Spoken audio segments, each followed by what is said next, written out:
Good afternoon. Welcome to this second webinar of the day at LSEC, Cybersecurity Experts from Home. We've had this morning an interesting talk on identity and access management. You will be able to find on my website as well, together with Wart from Scaled Access. And then we talked about, amongst other things, identity and access management, specifically the authorization part. One of the components that Wart was mentioning was, amongst others, GDPR compliance and how identity in next generation and specifically authorization could actually also help in this respect. Today, we're going to talk a little bit further about compliance management, something that we started actually last week, to some extent on the cookie policies and cookie management and compliancy. Today, together with Wim BARTHIER, we'll be able to help us understanding a bit how we can manage basically in the best possible way GDPR compliancy, but also quite a number of other types of regulations on the basis of an interesting management system. Just in a couple of words as an introduction, thanks for joining. We are an association of IT security companies called LSEC, and we've been organizing over the last couple of weeks these webinars, specifically to help informing our community on the continuous development of cybersecurity challenges, but also solutions and methods to apply those. As a group, we bring together more than 450 different companies in the domain of cybersecurity, experts, both from research as well as from enterprise, solutions providers, integrators and services companies, and advisory. We ourselves try to bring together people in events, in creating some awareness and trying to get them to behavioral change. But we also do that on the basis of innovation and bringing together companies working together on cybersecurity challenges, technology and users, for instance, in the financial sector, in industry, in media, and so forth. And through some of these, I'm happy to share with you a couple of ideas on that in that respect. So one of them is specifically a platform that we have already been working on for a couple of years now, which is called GDPR Salon. And this event is actually also in combination, in partnership with GDPR Salon, an event that was supposed to take place on the 26th of May, but has now also transformed into a web environment. And so in the next couple of weeks, you will be hearing how this program will be further developing, actually already today, in that sense as well. So in GDPR Salon, we focus on data protection, we focus on the GDPR regulation, and how also the GBA, data protection authorities, specifically here in Belgium, but also in other countries, are applying the rules and are also asking companies to apply those rules. So we are monitoring, obviously, also pretty closely what is going on there. And so we also noticed the announcement, at least, potential conflict of interest of the DPO with all the functions. And that is definitely one of the things that we will be talking about in the next couple of weeks. GDPR Salon is happy to have still some sponsors, in this case supported with OmniPrivacy. Earlier this week, we talked a bit about some of our projects, our innovative projects. And this is just one of those. It's a platform called Connected Factories, where we're actually bringing the idea and the space of security controls and cybersecurity into the domain of digital platforms for industry. And there you can see that we are taking into account things like identity and access management and specifically also data protection components, which are definitely useful and necessary for those digital platforms for industry to work with. And one of those additional components has to do with, for instance, a robotics environment, where we also have a number of projects. And in this case, the cybersecurity for robotics is a domain where also definitely quite a number of privacy-related issues are coming to play. Not so much the industrial robots as the one that you can see here, but definitely the ones being used in healthcare, for instance. Bringing us to the topic of the day, data protection. And in this case, thanks to Wim, who's already preparing himself to give a talk in the next 40 to 45 minutes on best practices in amongst all the GDPR compliance management. talking about the methods that he has been using and best practices that he has been seeing from within his experience. Wim, if you're around, I'm going to hand over the floor to you. And so welcome in this webinar. I hope you're doing fine under the confinement still. Do share with us some of your experiences in GDPR management. Hello, welcome everybody. So still since last week, no barbershop found, so still continuing. So I'm here about to talk to you a little bit about the landscape that I have been seeing and what I've been doing to achieve an operational excellent environment towards organizations. So the first thing, the whole agenda for today is who am I? What is expected in general terms? What are challenges? And then an example on how, with which ecosystem you can do it. So on that part, I'm Wim BARTHIER. Most of the people know me as a security officer. My expertise lies within cyber resilience, from technical to governance, compliance. So I think the whole shebang. So ISO, NIST, CDSA, COBIT from ISACA, and then also a quite heavy legal and regulatory background. I'm already for 20 years active in the cyberspace, let's put it that way. And I love contributing to communities. And so on that part, I brought a little bit all my knowledge together. It's coming together within the service codex.eu. But I'm going to explain a little bit further what it is. So first of all, what are the challenges of a lot of organizations? So everybody's talking about governance. So that means throughout your organization, you have to have a clear set of rules and guidelines. And that means that in the context of GDPR, information centricity is really important, but to every organization, it has to be also operationally excellent. So that means not all organizations are the same. So it has to be practical as well. For the level of policies, you have indeed, in most cases, for example, ISO is emphasizing strongly on that one, that your corporate and organizational practices principles should be described and communicated. I also believe strongly with a user-centric policy. That means that you clearly identify towards users what you expect from them to do and not to do. So on that part, it also contributes very strongly towards the roles and responsibilities. That means internal users should know what to do. But in the landscape of today, suppliers are becoming more and more intrusive towards your risk landscape. And so the two major challenges here is having your risk owner to be able to take informed decisions. That means he's not always aware of the status of the ICT, but he should be aware about the risks that are relating towards that ICT on his organization. And then also with all the different stakeholders, does everybody know what their expectations are, what they are supposed to deliver, and what is good enough for the organization. Then specifically for GDPR, a lot of explicit requirements, not all of them are mentioned here, but are documented. And it begins with the processing register. So on that part, every organization shall have a processing register which is demonstrable and documented towards third parties, and even, for example, a DPA who can ask, what is your processing register?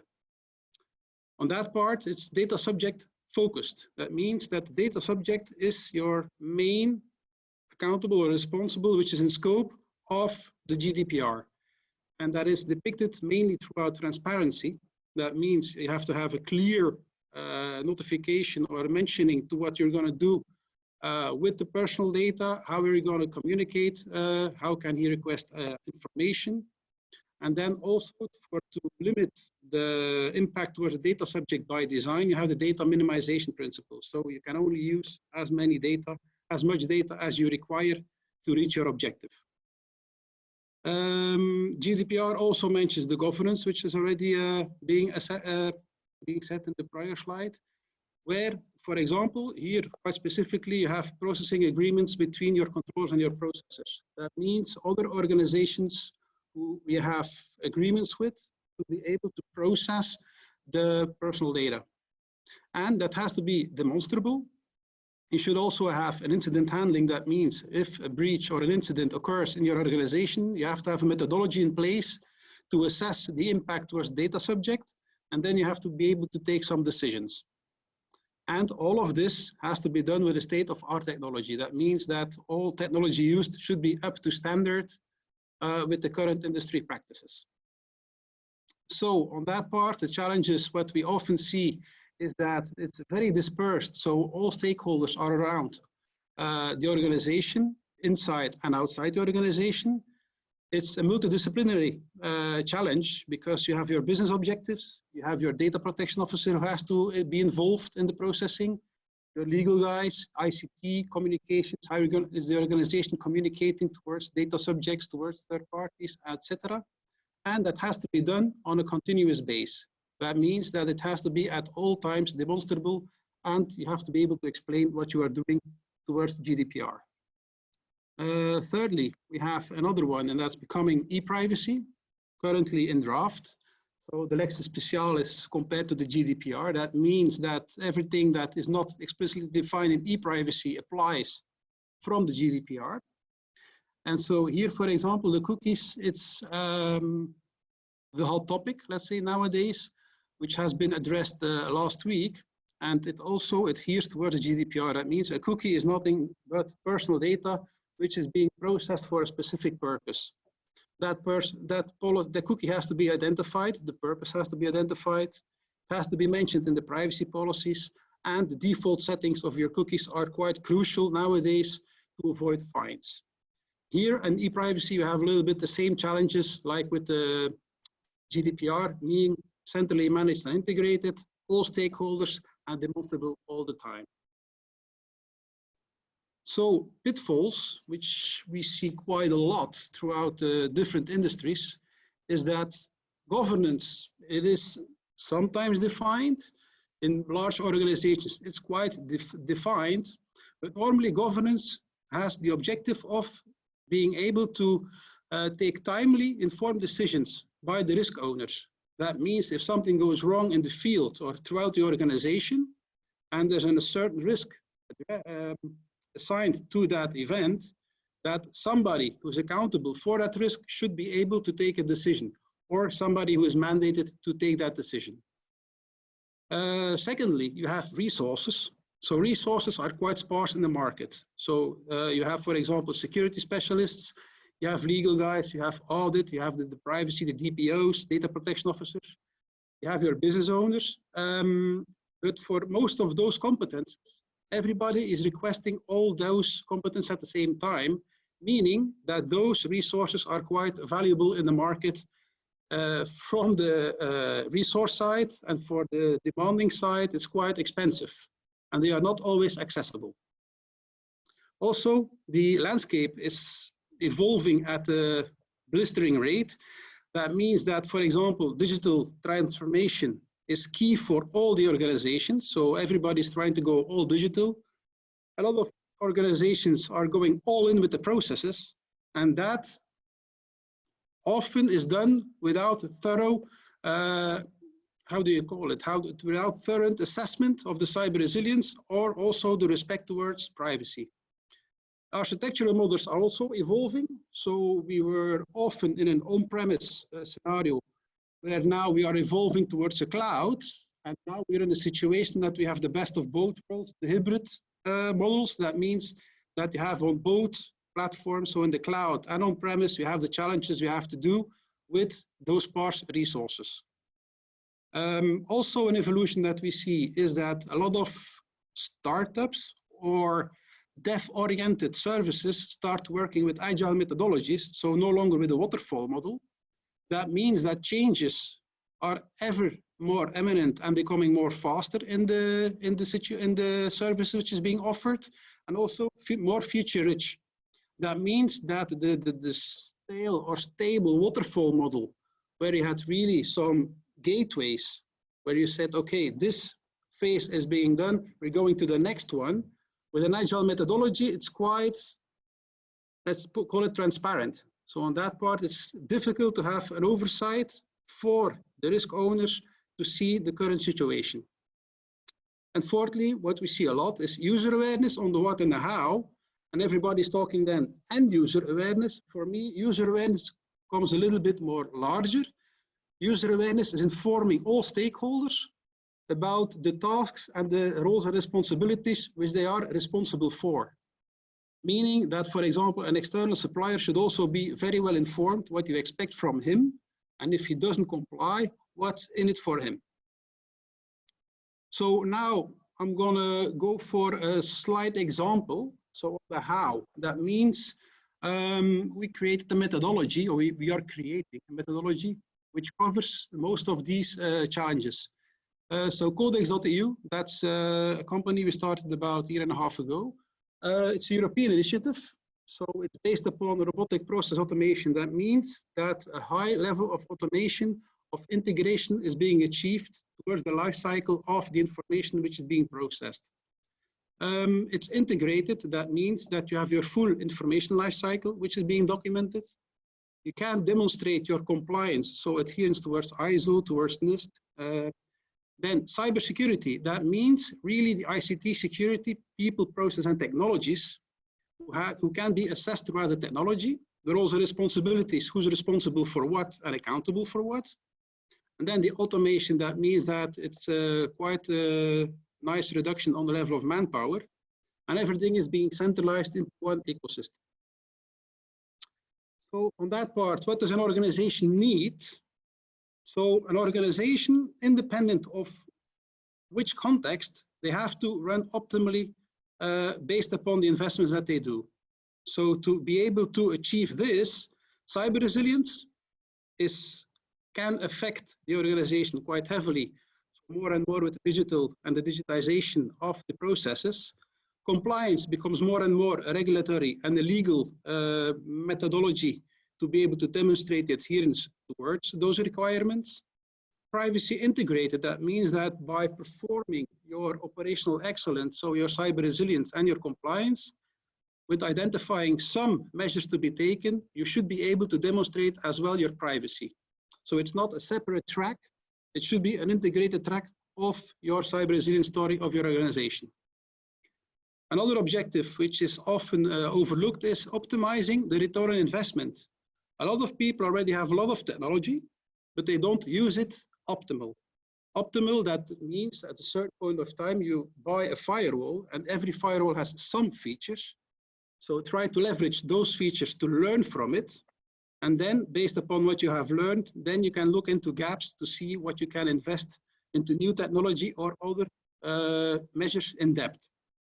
So roles and responsibilities, every organization, even a one-man shop, has somebody doing the IT, has somebody doing the accounting. And then also with a high focus on the people, process, and technology in that order. That means technology is just a means to an end, and the people run the processes. So on that part, I think it's quite essential to have clear guidance towards everybody involved into an organization. So first part of the GDPR is processing register. That means that you have to have an inventory of all your processing activities, and some aspects which are crucial is there identifying the purpose. So why do you process the information? The legal base, the process information, which data subjects, so what is the role of the data subject within the processing activity, and then also his risk. And then as an add-on, we identify already early in the process the technology which is being used to process that information. So it's also quite crucial to identify who are the stakeholders having access towards that information. So on that part, you have two distinctions: internal people towards your organization, and then external people who are more normally controller or processor. Cyber resilience, that is the ICT-driven character in me, let's put it that way. So for that, best practices, that means that normally every ICT technical asset, being Windows 10, being a website, being email, has industry standard and best practices to enable features which are present in the tool, where you don't have to buy anything else to make it more secure. A lot of these services are by default not enabled, in the technology which is being purchased nowadays. It also needs to be demonstrable. So that's one of the key aspects of GDPR, being able and being capable of demonstrating. And then also cyber resilience is mainly the challenge with the roles and responsibilities. Roles and responsibilities is a term that you're going to see quite a lot, because it's really important to minimize the information which you provide to a stakeholder, that he has enough information to perform the actions that he's supposed to do, and nothing more than that, because they already have enough to do on their sheet. So here we have two distinct RACI terminologies. So accountable, this means that's the risk owner. That's the one who's getting the fine or the impact of something that's wrong. So he has to be able to take informed risk decisions, often in the scope of how bad is it for the organization. The responsible, so who is responsible to assure optimal operations? That means, for example, you have a webmaster. He is responsible for the operational excellence of that website. In the case of external parties, that's often, and the only way to do it is with contractual agreements to inform them what we expect from them and what is their task to be doing. And often with an external party, the responsibility of execution, so the responsible parts of performing a task, is being delegated towards a third party. In this case, for example, GDPR, that's often a processor. So you define what he has to do, for what purpose, and he has to do it. Then the next one, so the roles and responsibilities, for me, it's quite key with smaller and medium-sized organizations and even larger organizations, that you have a supply chain. The suppliers have to be identified, and in our methodology, we identify them on a role base. That means, what service do they provide towards the organization? This is then integrated with the templates of the processing activities and the security assessments. We also have a standard processor and control agreement, which is being elaborated. So this is to inform a supplier or a third party, not the third party, sorry, the supplier, of his role and his accountability or responsibility. Then we have also which information he will be receiving and your risk assessment towards that processing activity. So at this point in time, so if you inform your third party about which information is being processed, for what purposes, what's the criticality of that information being processed, that's where you demonstrate and instruct your processor quite clear on what to do. That does not mean that you already force him to do some ICT state-of-art controls. You will inform him that the technology that he's being using has to be state-of-art and has to be cyber secure, but it's his responsibility to execute those objectives. Also, if you change suppliers or you change roles of suppliers, these are being propagated throughout the entire ecosystem of Codex. So here, what do? You inform users on a need-to-know base. That means that you inform them timely with the information they require to have enough information to be able to execute their task. And also, they are informed, for example, the webmaster, who is an external party, he will be informed about a measure which has been not defined or has not been configured towards the industry standard practices. Then cyber resilience, that means that for GDPR, we took the approach of having a cyber resilient organization. What do you have to do more with GDPR? From that part, we focused on personal data, so information centric. If you process information, you will have to be able to do it nowadays with digitalization. You often use ICT assets, what means that if you identify the information and where it is processed, stored, and forwarded, that normally that's the spot where you can integrate your GDPR into your ICT environment. So for us, for example, it is part of the register, so the processing register. The security practices are being identified. They are being published in the privacy policy. They are integrated with the incident response. That means that your risk scaling is onboarded throughout the life cycle of your processing activity or your ICT asset for an incident, and also the roles, who's responsible for what for that processing. So for a compliance demonstration, we are working hard on it. So what's the objective there? That all the information that will be present in Codex, so on the level of cyber resilience, on the level of governance, on the level of GDPR, will be mapped towards ISO 27000 framework, so the ISMS, the 27001, and also the distinct 17, 18, so the privacy processing, privacy in the cloud. These will be all demonstrable. Also, the NIST 800. So the NIST 800 is the National Institute for Standards and Technology. That's the American-based standard framework, which has quite a high focus on the level of ICT cyber resilience, where ISO is more governance, a top-down framework. The NIST is a, let's put it that way, I think it's more complete on the level of ICT driven. And why do we take the revision 5, which is now for the moment under revision, is that it fully integrates with the privacy.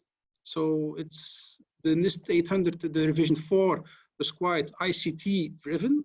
With the revision 5, it's also ICT driven, but it also onboards all the requirements of a lot of requirements concerning privacy. And then specifically for cloud services, we have Cloud Security Alliance and the CSA, the CMM, the Cloud Maturity Matrix, which is quite specific for cloud services. So that's for me a nice add-on when you have a third-party service running in the cloud. And so for the level of cyber resilience, you identify what you have, you try to optimize what you have installed, so configure it in the adequate way. And then if you still have gaps, then you can look at investing into other technology. That's something we see a lot, is that companies, they buy technology. The technology is suboptimally used, they have gaps, and then they start looking for other technology. Instead of first looking, does my current technology fill the gap, or can it fill the gap or not? So on that part, optimize what you have. That will also help in optimizing your return on investment for your cyber resilient measures that you take into your organization. So cybersecurity, industry good practices. So we have an approach of technology agnostic. So what should the web server, email or stuff like that be configured as? And also technology specific. So we have a top 20 of Microsoft Cloud, we have a top 20 of AWS. So across technology, we have some, how do you call it, the top 20 ranking of controls which should be configured, which are normally not configured by default.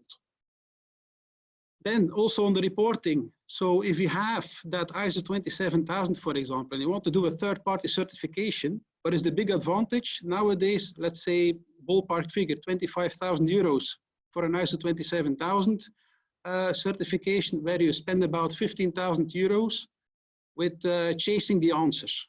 So the advantage of Codex is that you already have a central point of view on your controls mapped towards ISO 27000 and the state of it.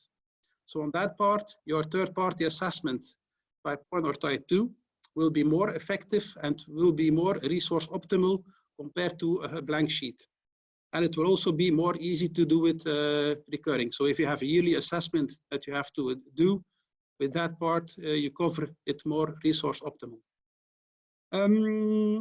Also, informal alerting if adherence or compliance to the measures fails. So that means, first of all, the responsible who has to reconfigure it.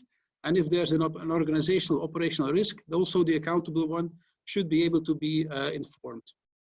It has to be risk integrated. The meaning, for example, if you have a web server with a public website with almost no personal data processed, or you have, for example, a web shop processing personal data and financial transactions, which are delegated to your payment provider, those do not have the same risk posture. That means that, for example, a public website for a data subject, if you only have logging, for example, let's put it at a low critical system. If it's your web shop, I would put it on a high critical system. So that should be integrated within your reporting. Also under construction are heat maps. So with the three basic colors of green, yellow, and red, you will be guided towards the red, where the hotspots are of your risk. And normally where the hotspots are of your risk, your optimal risk reduction can be invested. So here, for example, a tip. So how do we do it? Do you know which settings a secure web server should have, and that it's more than HTTPS? For example, in our methodology, we identify DNS, we identify the web server on its own, we identify email, we identify the connection, and we also assess the current state of configuration.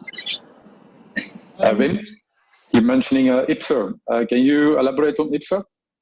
On? IPSO. You said we at IPSO? IPSO? Yeah, that's what I heard. We at Codex, sorry. We identify okay. Codex, sorry. Okay. So we identify and harden and configure based upon those industry good practices. So that's also something that's very clear guidance towards your webmaster, towards your management people, technical staff on what and how they can do it. So for the moment, our MVP service, so the demo I'm going to give, it's the policies are there for the organization, multilinguistic support, suppliers, the supply chain, processing template, but this I'm going to show you in the demo. So first I'm going to show you the demo, if that's okay. Hope that it works. I'm going for a live demo. Share, new share, and this should be it. Do you see it? Yeah, we can see it. Thank you. Yes, voila. So for the moment, I created a demo organization. So this is the application. So on the bottom, you see a lot of policies. So for example, you have the gradation of the policies is first to identify a risk towards your organization. So what is risk and how do you treat it? Who's accountable, who's responsible for it?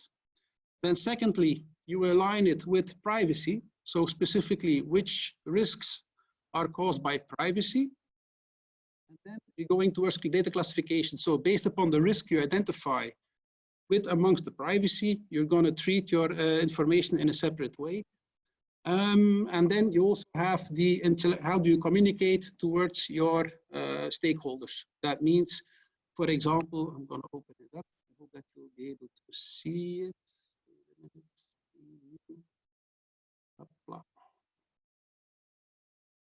So this, for example, is the communication policy for a company. It's in Dutch for a moment. So everything that a normal organization, let's say a normal organization, independent of the risk, should be able to identify is there. So informing about processing, informing about rights. So this is GDPR aligned. And then on the latter part, for example, what do you have to do with the DPA? So the Data Protection Authority. Also communication to the processor, how are you going to process it? And then always at the bottom, you have an overview of which measures which your organization should take to be able to adhere towards the policies. So all the policies are built like that, so it's all principle based. It's nothing to do with the fact of having measures in place. No, it's a principle. So what should you do it, not how are you going to do it. So this is the dashboard of the application.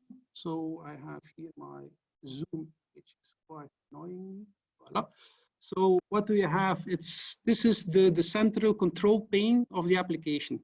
So that means you have suppliers, we have assessments, we have processing activities, and you have data subjects.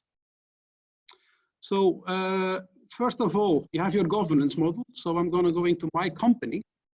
And what do you see here? So is it readable for you guys?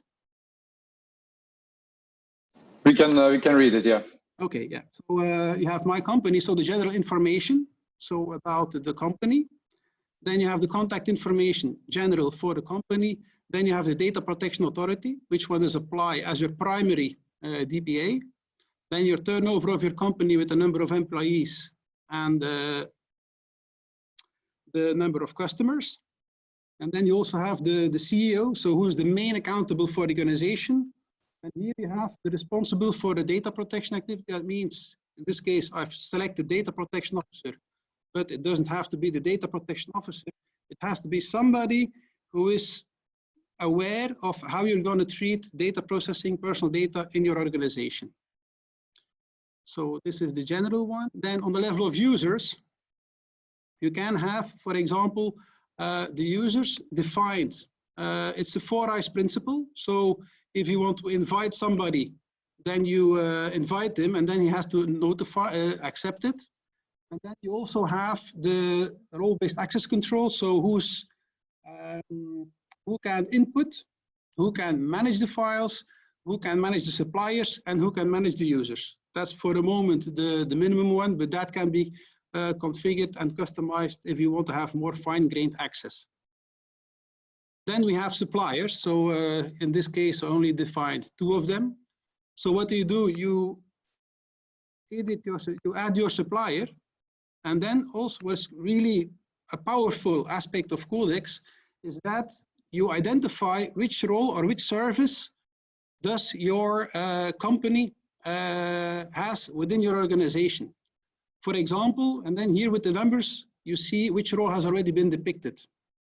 For example, we also identify, for example, chief marketing officers and stuff. So external roles are fully supported throughout the service.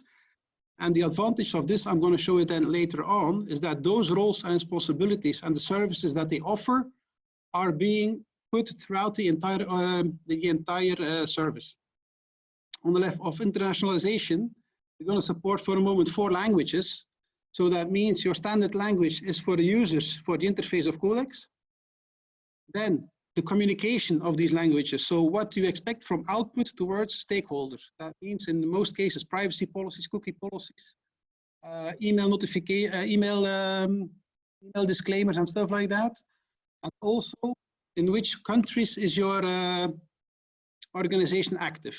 So this list will be elaborated furthermore. So one of the features, upcoming features or planned features, is that a processing activity, for example, with a legal base, with a national law, will be specific towards a country.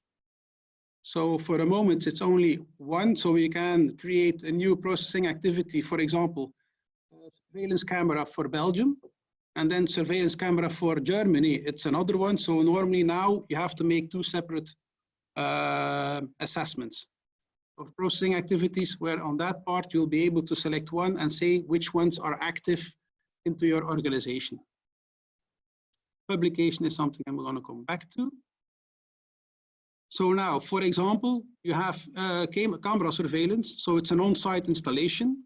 These are all processing activities which are templated within Codex. What does it mean? For example, you can also filter everything that you want. For example, here, this one is specific for a website. It's essential functionality of the application or of the service, meaning, for example, essential cookies. Essential cookies have to be identified to what purpose are they used. So on that fact, you see that your cookies are also enabling your processing activity. That's something that you often don't see in a lot of privacy policies, that the purposes of your cookies are mentioned into your privacy statement, privacy policy. So in this case, if you have essential cookies, I'm going to show you, for example, camera surveillance. So how does it work? You change the processing activity. So here you see the 4 languages which are currently supported. So these are all pre-filled for the organization. If you want to change them, you can. So everything is based upon defaults. So if the default is there, you are free to change it at will. Here, for example, the owner of the business owner is me, because in this one, the CEO is identified as being responsible for the organization. So he will also be the one being alerted when something goes wrong. Then the purpose of the processing, in this case, is legitimate interest. And so what is also nice is if it's legitimate interest, there is a balancing test which is being performed. Here, the interest of the data subject and the interest of the controller. And then also the suitable questions, is there a balance? Is it necessary? And is it the most appropriate way to process it? Then we have the data subject and scope. So we identify the age. Currently it's 16 years, the age barrier between adults and children. When we will gonna activate the countries, that will also be enabled into the template. So for example, if Germany has another age barrier than Belgium, then you have that nuance into the processing activities. For the purpose here, the defaults were, so if you have employers, then typically employees and solicitors are the ones who can be recorded, as well as the customers as your visitors. Then the processing term, so the retention period, what is it? It's a period predefined, so it's 30 days in Belgium. And so here is being also set, how do you reach that retention period? So what's the motivation to retain it for 30 days? So in Belgium is defined by law. Then here, which information is being processed, so the type of personal data. So typically for a camera, you have a timestamp, you have a date, you have a location of the camera, and you have a start and an end date of recording. And then as well, so here you see that we have 3 groups of personal data. That means that the first group, it's by default, it's not that critical. So on the risk, it's a low risk. The second group is a medium risk. And so for example, here for the second group, medium risk, that means there are camera images of a public accessible space, and also camera surveillance is being done on the work floor. So this is the CAO 68. Then further on, these are the high risk ones. So these are more the ones who are explicitly mentioned in the regulation and the national law. And then here is the principle of data minimization being respected with only those attributes in scope of the activity. That's what you need to be able to adhere towards your processing purpose. If you think you need more information, you can add the information in the selection box. Then here, the impact is being assessed. So we have 5 criteria. And so how do we reach 5 criteria of impact? That's the CNIL. So the CNIL guidance was followed there. We have financial impact, we have reputation impact, we have impact on the physical health. We also have the psychological damage and the societal health of a person. So here, each time you can select low, medium, or high. This is also aligned with the risk policy, which is defined. So here, further processing. So is there normally, or do you have an intent to further process the information? So in this case, yes, they are possibly being processed further. So for this, you also give the motivation why, and then you assess again that further processing activity. And also if there are valid measures in place to process them, but these are being assessed elsewhere. So here, then the communication towards and now the context of the processing activity is being done. So is it directly from the subject or indirectly? So if you're inside of the camera, it's directly. So is it on-premise, hybrid, or off-premise? In this case, it's a hybrid one. Yes, information is being processed in the European region. Then how is the support being done? Is it interactive or non-interactive? How is the processing being done? So here it's partly automated. Most of the time the recording is done automatically. But if you want to take decisions on the camera surveillance, most of the time is being done by human intervention. So which devices do you use to enable this processing activity? Then also the maintenance, is it internal or external?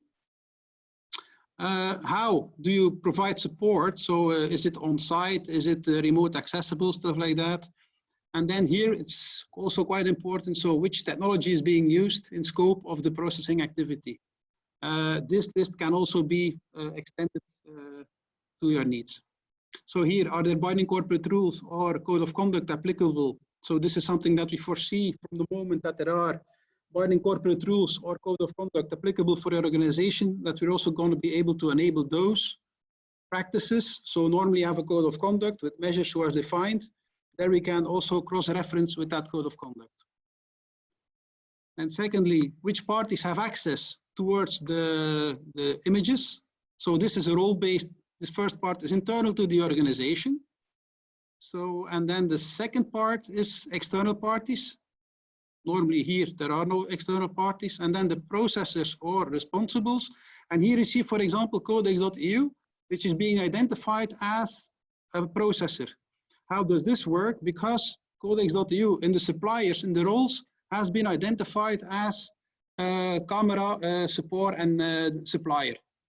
So here you see the power of the integration of your roles of your suppliers with your information processing activities. This is one. Voilà. Close this one.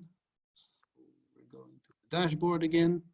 So what is also quite nice is that, for example, by having camera surveillance and having your technology-centric and information-centric approach, you identify that there are 4 data subject groups in scope, that then you use DNS, you have workstations, you have email, you have a server, and you have a camera assessment to do. That means, for example, if we, I would say the email assessment, I'm going to take the website assessment, that's a nice one. Here, so for example, website assessment for the essential processing.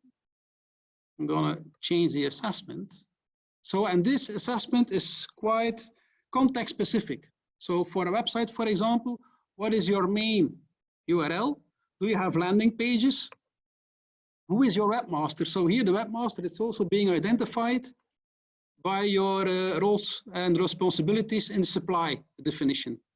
And also, for example, the web hosting, who's responsible for the web hosting, that's also codex. So these 2 roles have been assigned towards the website. And also what is quite important, here you see the responsible of delivering the ICT asset can be notified. Which processing activities are in scope of the website assessment? So for a moment, it's only essential. If you say, okay, if you have your other assessments which have website technology enabled, they are being listed here. So for the moment, for the camera, it will be another assessment. Then one of the powers of codex is the cookies. So for example, they only have 1 cookie active. It's a third-party one. So if you see the processing activity, it's an essential functionality. Then why do you use it? So the CFDUID is typically Cloudflare, so the content delivery. The retention is being called by, we do a headless browser towards the website. So we identify all used cookies. We identify the retention period. By default, we put it on a third party if the domain is not a fully qualified domain name. So we have some logics behind it. And here for the third parties, we have already a list of companies with their privacy policy, which is there. So this also integrates with the life cycle of your cookie policy. So what does a website need to do? So the privacy policy, the cookie functionalities, and then you can always, if you have measures which you have to assess, perform audits, and also add new audits along the way. So how do you protect the website, the server components? So these are all embedded. I'm going to show you the publication, which is also a quite nice one. So publication. So if, for example, you are a visitor of codex, so automatically we create an email disclaimer. That means that's a general statement, which is valid, legally valid, which is also the minimum minimorum that you have to do within your organization in your emails. And we also have the privacy policy, and the cookie policies will also be generated if I click the processing. On the privacy policy, for the moment, Dutch is the only language being selected. So the privacy policy NL, for example, if you are a visitor, this is the privacy policy which has to be shown. And we always create them in PDF and HTML. So what is the biggest advantage? PDF, if you don't have state-of-art technology, then you just display the PDF. This is the HTML version. This one can easily integrate with the CSS. So the cascade style sheets of your organization. And here you see, for example, all the processing activities which are used for your visitors. Also, which type of information do you process? How do you have to contact your organization? Here also you give some advice how they can enable some security towards their side. So it's also a shared responsibility. So this is also being informative. And the big advantage of this is in your website, you use the link which is being used for the PDF or the HTML. And if you change something of processing activities, automatically is being published on our publishing site. and you guys don't have to change anything on the website. Also, the integration with the cookies, for example, is quite a valuable asset. If you have a webmaster installing a new plugin which uses new cookies, then your webmaster will be alerted that there are new cookies which have not been identified in the website assessment under the cookies, where he has some guidance then from, okay, these are the cookies we have. Is it first party, third party, which is the purposes, and what should be the default setting? There's a lot to say. Yeah, so I'm perhaps going to jump back to the presentation. How do you do it? New share, this one. So as you see, it's a fully integrated ecosystem. So we have threat-based modeling. So that means that, for example, that we are already ready with the template of ransomware. So which measures do you need to be able to try to prevent it? And if you have effective ransomware in your organization, what are the actions that you should do? That will also be possible in that way that if you have, for example, a certain point of time, you have in your industry a lot of ransomware activity, that you can say, okay, to what extent am I resilient towards ransomware?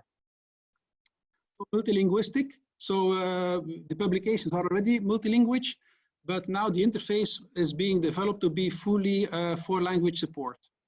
We also have the multi-region capability, so where we can adhere to the local laws and local implementations. Automatic compliance demonstration, what does it mean? We scan.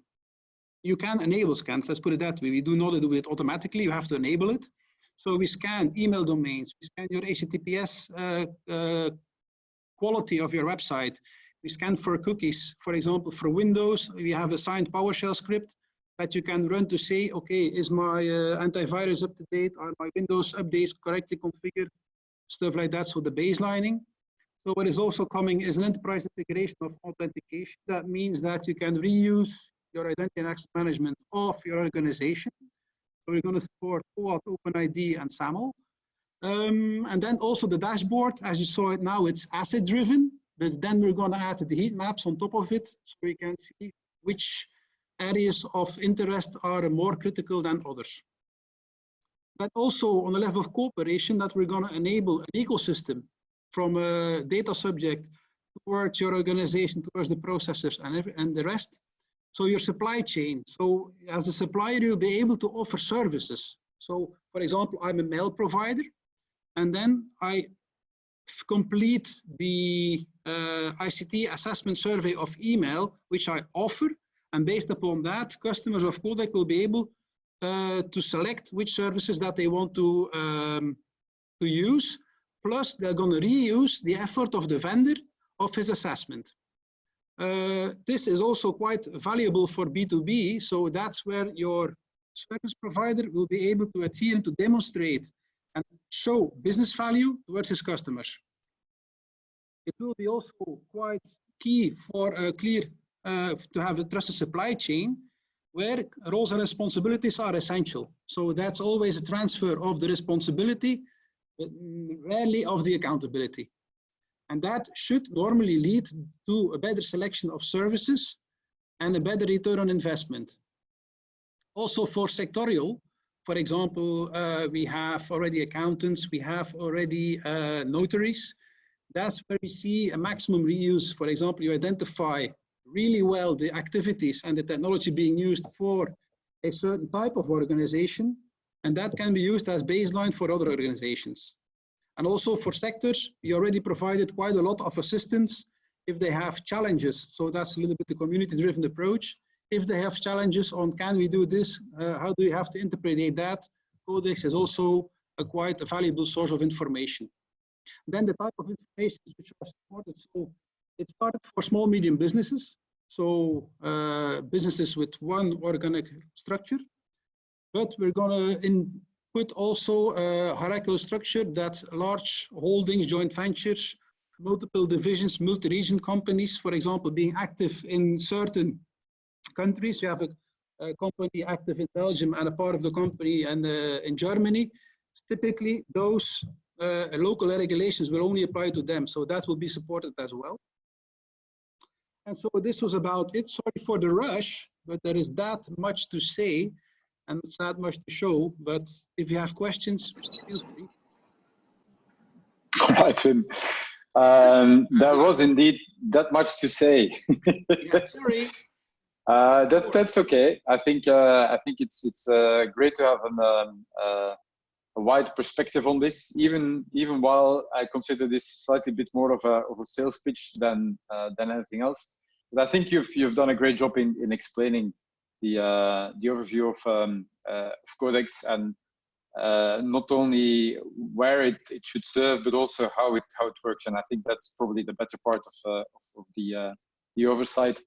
So thanks for that. In any case, you gave a bit of an indication on how existing customers are using it, and also in terms of ROI. Have you been able to calculate with any of the customers already what it actually means in terms of time benefits, reduction of resources that would otherwise need to spend in just basically overtime, much paperwork that you actually help facilitating and actually be supportive on reducing the amount of paperwork here. So it's really trying to informatize and automate the whole process. That's one part.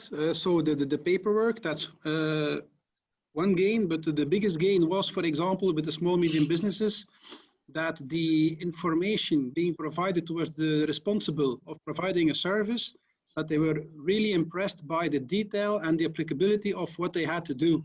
So now they knew, because also with the small companies, it's not always big ones who provide the service. So there they saw a better quality delivery and also the instructions being provided. On the other hand, what we see as well, that the challenge of having all the different disciplines present throughout the life cycle, that there is a lot of assistance already being provided on what should be expected. So that's point two. And then thirdly, automated scanning and stuff like that, with integrating within the compliance framework. That's something that saves you a lot of full-time equivalents or manpower to be able to chase and to continuously evaluate and evaluate. So this shifts a lot of operational overhead towards resources you can invest in towards improving and becoming more operationally excellent. So indeed, we saw a big shift of external resources which were not, which were optimally used. Secondly, technology was leveraged. And thirdly, the demonstrable compliance cost less full-time equivalents. Yeah, so getting started immediately is basically what definitely is a benefit for many organizations. In this case, without having to go through thinking about how are we going to manage this whole process. Thanks to Codex, the tool, it will help facilitating their life in any case, and likely also getting a bit of a perspective on the things that they might have forgotten about. Well, what I think is the sales pitch, it's really, I only had an hour. So on that part, it's really focusing on what every organization should do. So by demonstrating the demo, I had, you could gain some insight of who has to do what. So in the demo, you already saw, you have communication, you have governance, you have the ICT aspects, you have the DPO aspects, which are all fully integrated. So on that part, let's say the run throughout the application is something that every organization has to do. And this is now being facilitated into an ecosystem. But apart from Codex, everybody has to do these processes. Right. So in terms of the delegation of some of these activities, how does the tool and how does the management platform facilitate this? Would you then need to make different